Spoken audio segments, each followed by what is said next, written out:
Hello everyone. So in this video, we are going to work a little bit on the routing and also the login page and also the login API for the admins to log into the applications. We're going to work on the auth, the routing, and our first API for this application. So before that, let's make sure that the backend works. I'm going to copy it from here, paste it here, and here is the backend.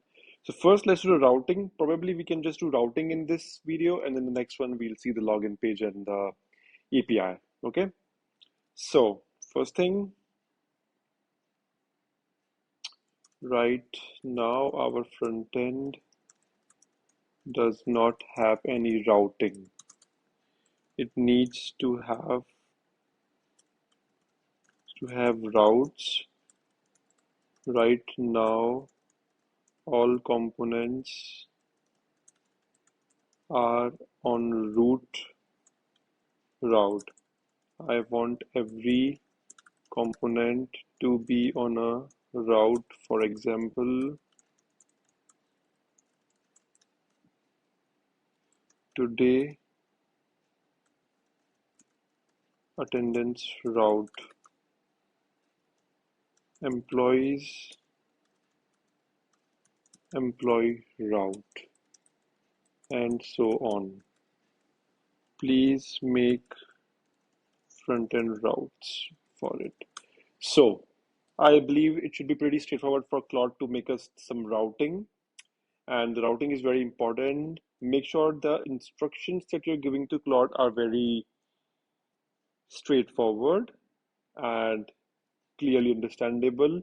Same like the instructions that you as a team lead, you're giving it to a developer, the same you have to give it to Claude Code so that it understands and implement the right logic for you.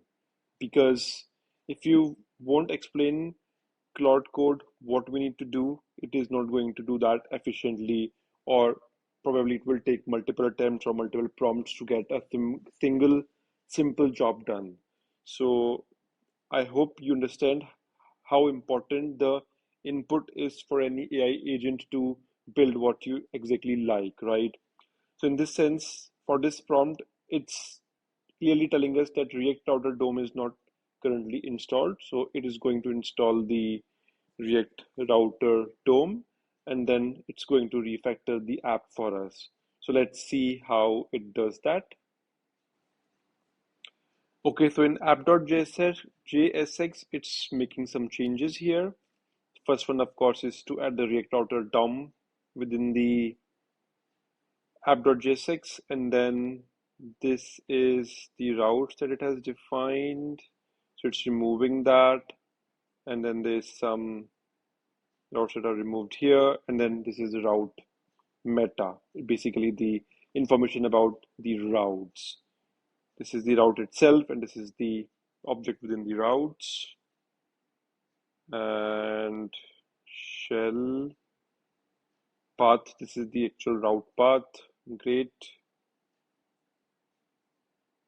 And it's closing off the static components that it has written here, and then it's doing the dynamic routes here, which is good. So let's accept this. Let's see if it's going to make any more changes. It's asking to update Vite config so that deep linking works. Dev server should return index.html for all routes. Okay. History API fallback true. So that deep linking works, the dev server should return index.html all routes. Okay.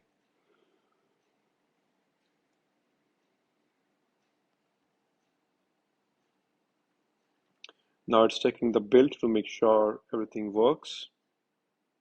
Clean build, 39 modules, up from 31 from React Router Doom. Perfect. So let's have a quick look. Here you go. So if I go to the root, it goes to attendance. Perfect. Employees, time off, shifts, holidays, policies, payroll, and history. Great. So it looks a bit more professional now. It doesn't look like a naked app. It looks like a more organized version of the app. So I think in this video, we'll keep the tutorials short. Next one, we're going to work on the login page and the API. Just to explain you again, to summarize this video, we have done the routings. All the work was within this app.jsx, where we import the router DOM, and then we make this is route meta, and these are the paths to the components. This is where it is linking the navigation, looping, and possibly hyperlinking it here. So I think the video was clear. Let me know if you have any questions. For the next video, stay tuned and hit like and subscribe. And if you have any questions, leave a comment.